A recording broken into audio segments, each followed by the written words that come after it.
On the last day of every year, sometimes on the first day of the next year, I write down a list of New Year's resolutions. And the list is very long, it's very vague, and some of the points on it are a bit loose. Like be happy or be content, whatever that means. But some of them are a little bit more specific. Make more YouTube videos was one of them that I wrote down. From making 0 videos to making 1 is essentially the New Year's resolution, that particular one crossed off the list. So if I finalise this video now, I've ticked 1 off. Another New Year's resolution on my list is to stop dithering and just do. So this video, the act of making it, crosses 2 New Year's resolutions off the list, and that makes me very happy. The month of January seems to have lasted a very long time, but equally so it seems to have gone by very quickly. It's very strange. I invested in a wall planner and I can visually now see how quickly time goes, and it's very, very worrying. How have we already lost the 12th of this year? Some Januaries are quite quiet for me. This one, I did a few bits. It's generally quiet because it's a month of cold weather, it's usually a bit wet, sometimes windy. The night's drawing so quickly, the day seems to finish before it's even begun. It's just that month. My first event of the year was cycling, of course. I cycled 30 miles in total.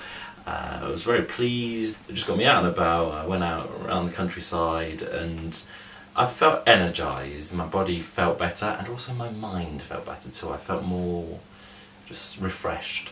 Back on Sunday the 7th of January I went down to London and stayed in the Pullman Hotel just by St Pancras. Its location is so convenient. The views as well are amazing. As you go up and look out the bit just near the lift, out the window I could see St Paul's, and I could, looking down, see a very busy cycle lane. It was quite a dreamy room really. I was there predominantly to take part in the No Trousers on the Tube event. It's my 3rd year of doing it and I've now made it a kind of annual event that I like to go to. I just like the act of making people smile, something different, something quirky. I went out with my friend Tom that evening and we went to a comedy night, and it was really, really good, and I had a lovely day. The next day I cycled on a mobike to St Paul's, and it was just quite a nice thing to do, seeing St Paul's from a window and then cycling to it. It was just good.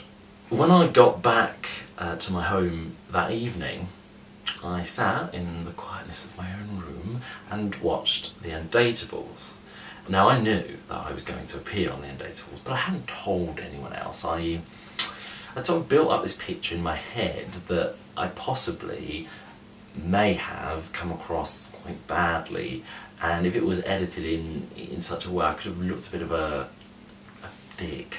I just brushed it under the carpet and no one would really watch it. You know, who watches telly these days? Who sits down to watch telly? Everyone watches it on demand on their phone. They might watch it a few weeks later and it would be quite I was wrong. I was very wrong. Apparently everyone sits down to watch the Undateables on a Monday night, and I received many Facebook comments and Twitter comments, and everyone watched it, and yeah, that was that. I made my television debut on the Undateables, and it was a really good experience, seeing everything that goes into creating the production, and also going on a date was great. So they asked me if I'd like to go on a date with this guy, whose name was also Sam, and that could cause confusion, but Sam had mild Asperger's, and I absolutely didn't see that as a reason to stop us going on a date. We went on a date, and it was really good. I liked, he was a lovely person, but it just wasn't for me. We had no common ground at all. During the month I went out with my mum a couple of times. We went to town, we had lunch together, went on the bus a few times. It was really nice. Also in January, it seems to happen every single January without fail, I get a cold, so I felt like I was chewing razor blades for quite a while. It just didn't seem to budge as well. It lasted a few weeks. Luckily now that's all gone. For the rest of the month I read a bit as well, not very much, but I just want to get into reading this year, so I was reading away. The rest of the time I was occupied with Netflix. I have got massively. I got into watching Plebs, the ITV series, and I really enjoyed it. It was very good.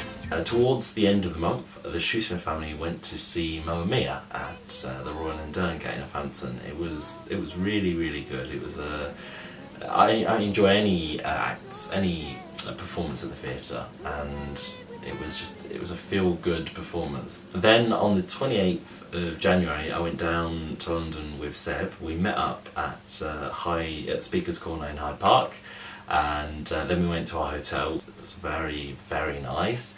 It just makes you think how the other half live. Housekeeping. Do not disturb. Oh.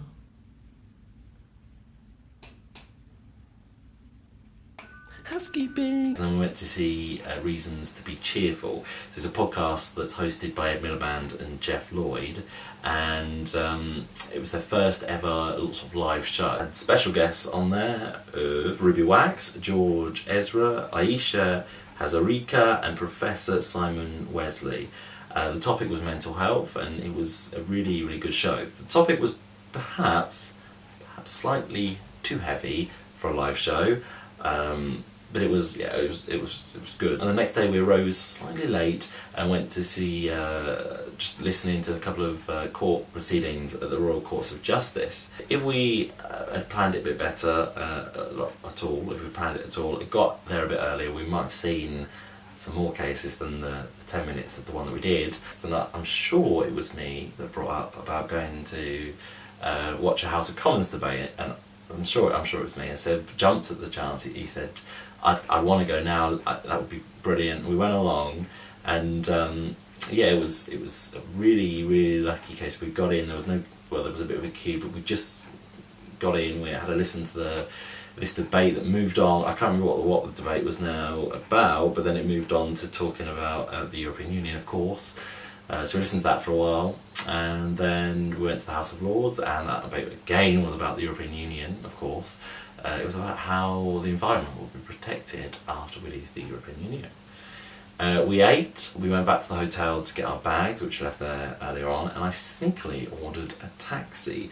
But not just any old taxi, a bicycle taxi. It was a beautiful idea. I read some great reviews, and people loved the experience. I thought, okay, I gotta download the app, and I sort of sat there, ordered it. It was, yeah, stroke of luck that the guy the rider was the founder of the company, Benjamin Knowles, and I spoke to him about how the company was flourishing, how it was just generally how it was doing, and yeah, it was a really good chat. It's called Pedal Me, so download the app and just order it. It's great fun. The taxis have no exhaust pollution, they don't get stuck in endless queues of traffic, and they're easily priced and fun, so if you're down, use them. Whilst on the topic of cycling again, I had a look just a few minutes ago, and I've cycled a total of 118.95 miles. Actually, it was probably quite a lot more than that. Actually, I'd cycled, so went on my motorbike and on Boris bikes, and that obviously wasn't including my Garmin statistics. I had a relatively stress-free month of cycling. Most people were considerate and safe on the road. There were a couple of people that suffered from MGIF, which is the syndrome of must get in front, but I told them to get back in and wait. There was no space at all in front of me, and the driver needed to get past me. Where would he have gone, I don't know, so just told him to get back in. So that was January, and thank you for watching. I'll see you soon.